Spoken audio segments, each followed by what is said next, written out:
গরমকাল পড়েছে, এবারে তো একটু আধটু কুমড়োর আমদানি হবেই।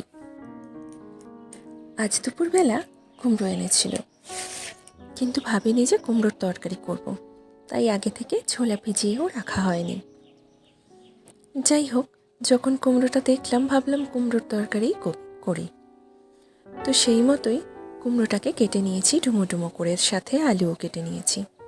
আর যেহেতু এইদিকে ছোলা ভেজানো হয়নি, তাই একটু মটর ডাল ভিজিয়ে নিয়েছি। যখন ছোলা ভেজানো হয় না, ছোলা তো ভিজতে অনেক সময় লাগে, কিন্তু মটর ডাল মোটামুটি আধ ঘন্টা ভিজিয়ে রাখলেই অনেকটা ভিজে যায় আর তাড়াতাড়ি সেদ্ধও হয়ে যায়। তাই মটর ডালটা ভিজিয়ে দিলাম। ছোলার পরিবর্তে মটর ডাল ভিজিয়ে দিলাম কুমড়ো আলুর তরকারিতে দেবো বলে।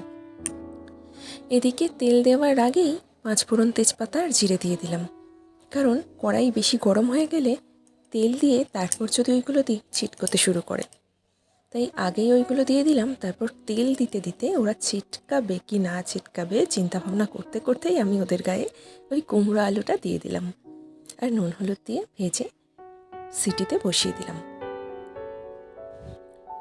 একটা গোটা সিটি দেবো না, কারণ যেহেতু কুমড়ো গলে যাওয়ার চান্স থাকবে, তাই সিটিটা একটু হতে হতেই আমি ওটাকে বন্ধ করে দেব।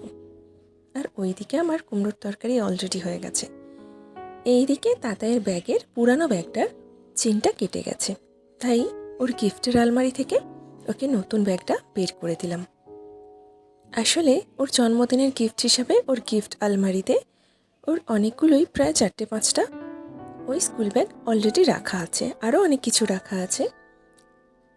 অনেকদিন আগের একটা ভিডিওতে সেটা শেয়ারও করেছিলাম যে ওর গিফট আলমারিতে ব্যাগের সম্ভার এবং ওর গিফটের সম্ভার। যাই হোক, সেই গিফট আলমারি থেকেই ওর এই ব্যাগটা বের করে বইপত্র পরে দিলাম। আর ওই যে বোতলটা দেখছো, এইবারের মেলায় ও কিনেছিল।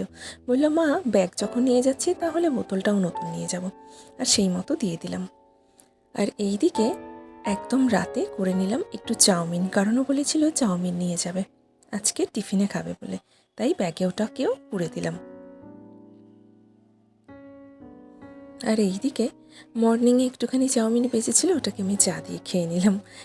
আর যদিও কম্বিনেশন একদম ভুলভাল, তাও ছিল আর খেয়ে নিলাম ওই আর কি।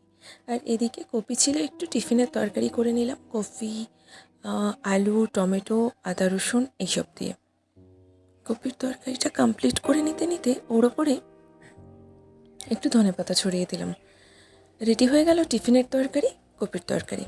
আর সাথে সাথে একটু শসা আর ছোট পেঁয়াজ কেটে নিলাম। অনেক তো ছোট পেঁয়াজ রয়েছে, ছাড়াতে পারলেই খাওয়া যায়, ছাড়ানোটাই প্রবলেম। যাই হোক, আমি মুড়ি খাবার জোগাড় করে নিলাম টিফিনে। চলো তাহলে আজকের মতো ভিডিওটা এখানেই শেষ করি। সবাই ভালো থেকো, টাটা।